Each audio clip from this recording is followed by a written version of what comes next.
ಹೇಳೋಣ, ನನಗೇನು ಮಾಡಲಿ?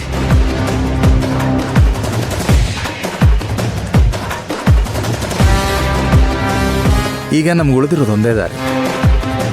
ಅದೇನು ಅಂತ ಹೇಳೋಣ, ನಾನು ಮಾಡ್ತೀನಿ. ದೊರೆಸ್ವಾಮಿಯವರು ನಿನ್ನ ಮಾವ ಆಗಿರೋದ್ರಿಂದ ನಾನು ಅವ್ರ ಹತ್ರ ಮಾತಾಡೋದು ಸರಿಯಲ್ಲ. ನೀನೇ ಅವ್ರಿಗೆ ಇದನ್ನೆಲ್ಲ ತಿಳಿಸಿ ಹೇಳಬೇಕು. ಅವರು ಹಣ ಮತ್ತು ಅವ್ರ ದೌಲತ್ತನ್ನೆಲ್ಲ ಊರಲ್ಲೇ ಬಿಟ್ಟು ಇಲ್ಲಿ ನಮ್ಮ ಮನೆ ಒಗ್ಗಟ್ಟನ್ನು ಕಾಪಾಡೋದಕ್ಕೆ ಹೇಗಿರಬೇಕೋ ಹಾಗಿರಬೇಕು ಅಂತ ಹೇಳೋವ್ರಿಗೆ. ಇಲ್ಲದೇ ಇದ್ರೆ ನಾನೇನು ಮಾಡೋದಕ್ಕಾಗಲ್ಲ. ಒಬ್ಬ ಗಂಡನಾಗಿ ಹೆಂಡತಿಗೆ ಆಗ್ತಿರೋ ಅವಮಾನನ ಸಹಿಸ್ಕೊಂಡು ಕೂರಕ್ಕಾಗತ್ತಾ ಕೃಷ್ಣ?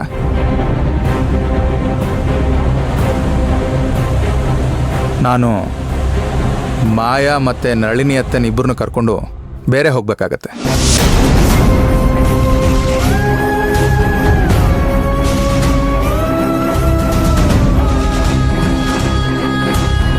ಅಣ್ಣ, ಅವ್ರ ಹತ್ರ ನಾನು ಮಾತಾಡ್ತೀನಿ.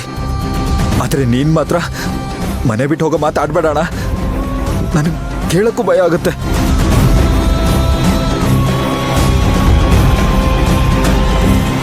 ಇನ್ನೊಂದ್ಸಲ ಮನೆ ಬಿಟ್ಟು ಹೋಗೋ ಮಾತಾಡಿದ್ರೆ ನನ್ನ ಮೇಲೆ ಆಣೆ.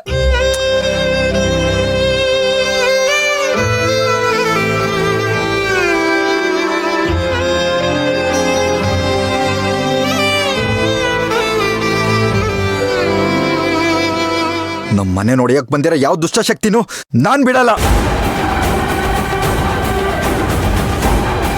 ಇವತ್ತೇ ಅವ್ರಿಗೊಂದು ಗತಿ ಕಾಣಿಸ್ತೀನಿ.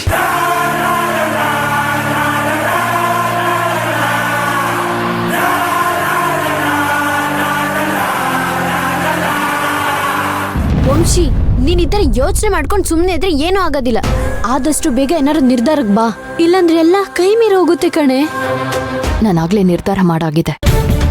ಒಂದ್ ಹೆಣ್ಣಿಗೆ ತಾಯಿಯಾಗಿ ಕರುಣೆ ತೋರ್ಸೋದು ಗೊತ್ತು, ಕಾಳಿಯಾಗಿ ಸಂಹಾರ ಮಾಡೋದು ಗೊತ್ತು. ಇಷ್ಟು ದಿನ ಅವಳು ಈ ಕುಟುಂಬದಲ್ಲಿ ಒಬ್ಳು ಅಂತ ಅವಳು ಮಾಡಿರೋ ಚಿಕ್ಕ ಪುಟ್ಟ ತಪ್ಪುಗಳನ್ನೆಲ್ಲ ಕ್ಷಮಿಸ್ತಾ ಬಂದೆ. ಆದ್ರೆ ಇವಾಗ ಅವಳು ಈ ಕುಟುಂಬನೇ ನಾಶ ಮಾಡಕ್ ಬಂದಿರೋ ವಿಷಸರ್ಪ ಅಂತ ಗೊತ್ತಾದ್ಮೇಲೂ ಸುಮ್ಮನೆ ಇರೋ ಮಾತೇ ಇಲ್ಲ.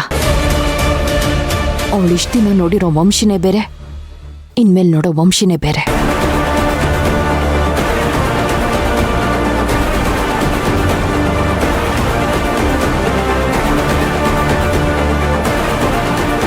ನಿನಗೇನ್ ಸರಿ ಅನ್ಸುತ್ತೋ ಅದೇ ದಾರಿಲಿ ಹೋಗು. ಆದ್ರೆ ಆ ಮಾಯನ ಮಾತ್ರ ಸುಮ್ಮನೆ ಬಿಡಬೇಡ ವಂಶಿ.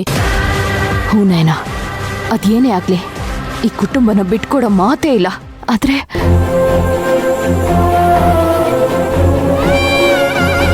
ಆದ್ರೆ ಏನಾಯ್ತು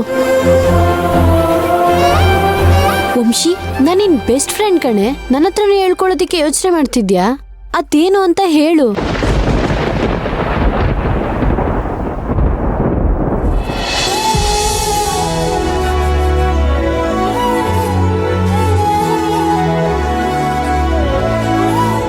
ದೇವಕಿಯವರೇ, ಏನ್ ಹುಡುಕ್ತಾ ಇದ್ದೀರಾ?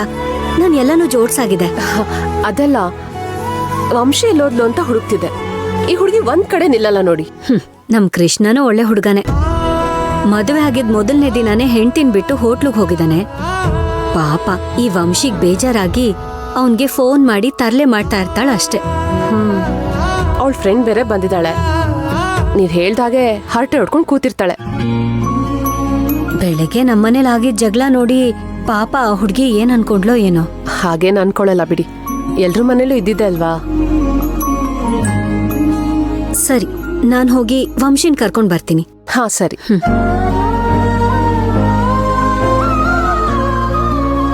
ಏನಾಯ್ತು ವಂಶಿ? ಯಾಕೆ ಹೀಗ್ ನಿಂತಿದ್ಯಾ? ಅದು ಕೋದಂಡ ಭಾವ ನನ್ನ ಮೇಲೆ ತಪ್ಪು ತಿಳ್ಕೊಂಡಿರೋದು ನನಗೆ ನೋವಾಗ್ತಿಲ್ಲ. ಆದ್ರೆ ಕೃಷ್ಣನ್ನು ನನ್ನ ಅರ್ಥ ಮಾಡ್ಕೊಂಡಿಲ್ಲ ಅಂತ ನೋವಾಗ್ತಿದೆ. ಆತರ ಏನಿಲ್ಲ ಕಣೆ, ಸುಮ್ನಿರು, ಯೋಚನೆ ಮಾಡ್ಬೇಡ. ಕೃಷ್ಣನ್ಗೂ ನಿನ್ ಮೇಲೆ ಪ್ರೀತಿ ಇದೆ ವಂಶಿ. ಪ್ರೀತಿ ಅಂದ್ರೇನೆ ನಂಬಿಕೆ. ಕೃಷ್ಣನಿಗೆ ನನ್ನ ಮೇಲೆ ಆ ನಂಬಿಕೆನೇ ಇಲ್ಲ. ಅಯ್ಯೋ, ಇಷ್ಟೇನಾ? ಹುಡುಗರು ಎಷ್ಟೇ ಸಲ ಬ್ಲಾಕ್ ಮಾಡಿದ್ರು ನೆಕ್ಸ್ಟ್ ಡೇನೆ ಅನ್ಬ್ಲಾಕ್ ಮಾಡ್ತಾರೆ. ಹೊರ್ಗಡೆ ಕಲ್ಲಿನ ತರ ಇದ್ರು ಮನ್ಸಲ್ಲಿ ಅವ್ರ ಪ್ರೀತಿಸೋ ಹುಡ್ಗಿನ ಯಾವತ್ತೂ ದೂರ ಇಡೋ ತಾಕತ್ತಿರಲ್ಲ ವಂಶಿ. ಅವನನ್ನ ಪ್ರೀತಿ ಮಾಡೋದ್ ಹಾಗಿರ್ಲಿ, ದ್ವೇಷ ಮಾಡದೆ ಇದ್ರೆ ಸಾಕು ಅಂತ ಆ ದೇವರನ್ನ ಬೇಡ್ಕೋತೀನಿ. ಅವನ್ ಈ ತರ ಇರೋದನ್ನ ನನ್ ಕೈಲಿ ನೋಡಕ್ ಆಗ್ತಿಲ್ಲ ಕಣೆ.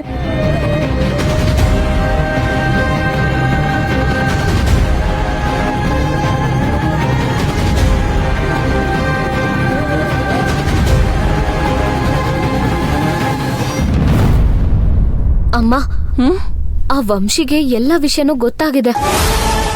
ಪೊಲೀಸ್ ಎಲ್ಲ ಕಾಲ್ ಮಾಡಿ ಹೇಳ್ಬಿಟ್ಟಿದಾನಮ್ಮ. ಅಯ್ಯೋ, ಏನೇ ಈ ತರ ಶಾಕ್ ಕೊಡ್ತಾ ಇದ್ಯಾ?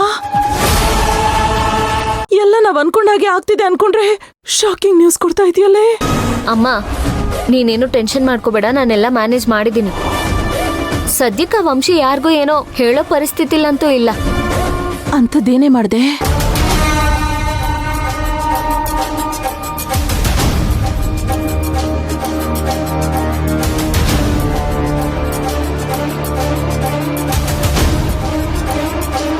ದೇವ್ರೆ, ಆ ಬಚ್ಚ ವಂಶಿಗೆಲ್ಲ ವಿಷಯ ಗೊತ್ತಾಗಿದೆ ಅಂತ ಜೀವ ಬಾಯಿಗೆ ಬಂದಿತ್ತು. ಅಮ್ಮ, ಆ ವಂಶಿಗೆ ಸರಿಯಾಗಿ ಡೋಸ್ ಕೊಟ್ಟಿದ್ದೀನಿ. ಅದನ್ನ ಸುಧಾರಿಸ್ಕೊಳ್ಳೋದಕ್ಕೆ ಅವಳಿಗೆ ತುಂಬಾ ಟೈಮ್ ಬೇಕು. ಆ ತುಂಬಾ ಟೈಮ್ ಅವಳ ಹತ್ರ ಇಲ್ಲ. ಆದಷ್ಟು ಬೇಗ ಈ ಮನೆಯಿಂದ ಎತ್ತಂಗಡಿ ಆಗ್ತಾಳೆ. ಅಮ್ಮ, ಅಲ್ಲಿ ನೋಡು.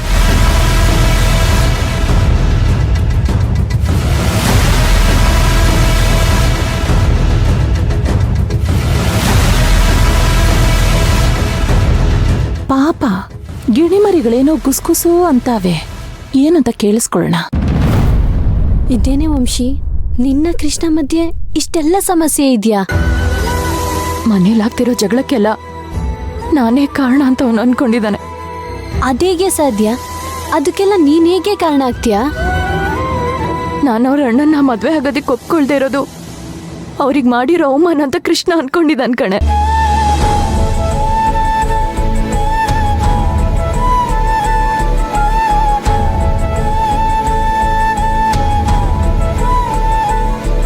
ಹಾಗಾದ್ರೆ ರಾತ್ರಿ ನಿಮ್ ನಡುವೆ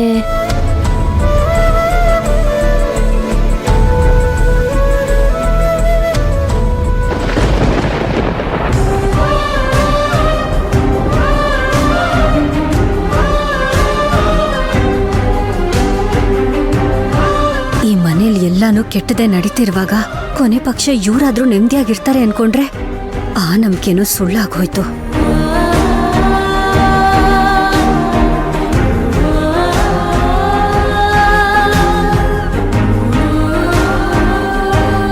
ಅಮ್ಮ, ನಾವ್ ಅನ್ಕೊಂಡಿರೋದು ಸರಿಯಾಗಿದೆ.